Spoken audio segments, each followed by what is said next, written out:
The population of Africa is set to almost double by 2050, raising fears that progress in fighting poverty and disease will be reversed. So, what can be done to ensure that poverty doesn't increase? And how can a disproportionately large youth population help drive progress? With me to discuss all of this and more is Bill Gates. Bill, are we at a turning point where regression is a real risk? Well, first, the progress over the last several decades has been pretty amazing, both reducing childhood death, getting kids in school, getting agricultural productivity up, and reducing extreme poverty. But it's really Africa that still has a doubling in population to 2050 and probably another doubling to 2100, where you really have to do a good job if you're trying to get these extreme poverty rates down. So if we don't do better in investing in human capital in Africa, yes, the number of people in extreme poverty is actually going to go up. Should the solution, or should more solutions be focused on slowing that growth? So, for example, increasing reproductive rights for women or spreading the access to contraceptives, because it seems that, is it correct that no amount of investment can really keep pace with that population growth? What we do between now and 2050 with education, with economic growth, with health and nutrition, that'll really set the course for moderating the population growth between 2050 and 2100. But it's really a virtuous cycle, letting women have reproductive health tools that they want, educating girls, raising agricultural productivity, getting these malnutrition interventions on a much greater scale than we have today. Those are the things you would want to do anyway. It turns out that by doing those well, you also set the population growth rate coming down quite a bit. And so it just makes it that much more imperative that we invest in the human capital now, and so that the challenge of what under any scenario will be fairly high population growth, that you're able to benefit from all those young people making a big contribution to their country. So is the fact that Africa has such a high proportion of youth population and within the context of this predicted growth, is that something that you think is a sort of optimistic statistic? I mean, is it a good thing that there's an opportunity here to sort of harness the power of those young people?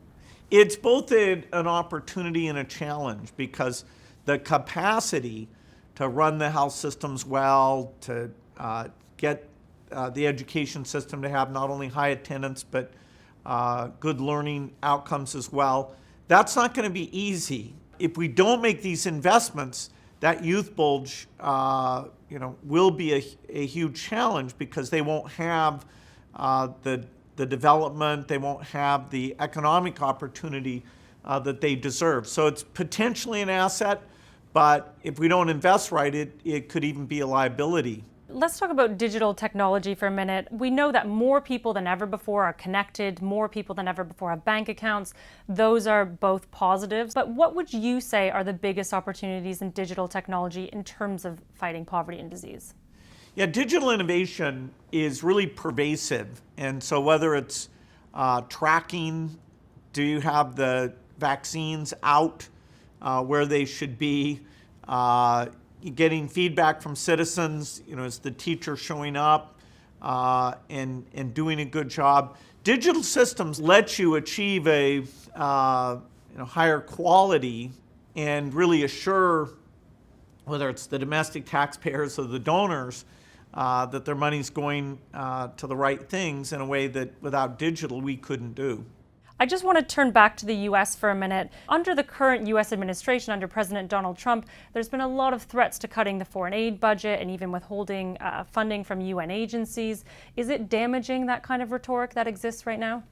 Well, certainly, if countries turn inwards and they're not thinking about the long term and this challenge of helping Africa develop in a very stable, self-sufficient way.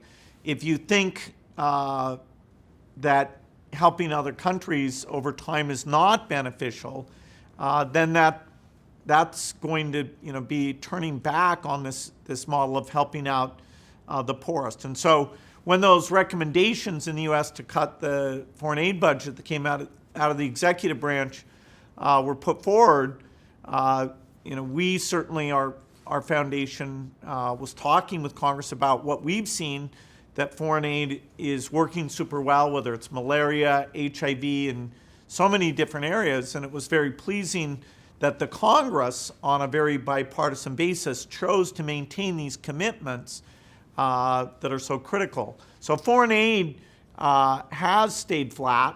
Ideally it would be going up, but in the face of some of this turning inwards, the fact that the European countries have remained generous and the U.S. levels are steady, that is a good thing. We just have to continue to make sure it's spent as best we can. Okay, and one final question for you. There's a question in the report that really stood out to me, which is, it asks, is extreme poverty inevitable?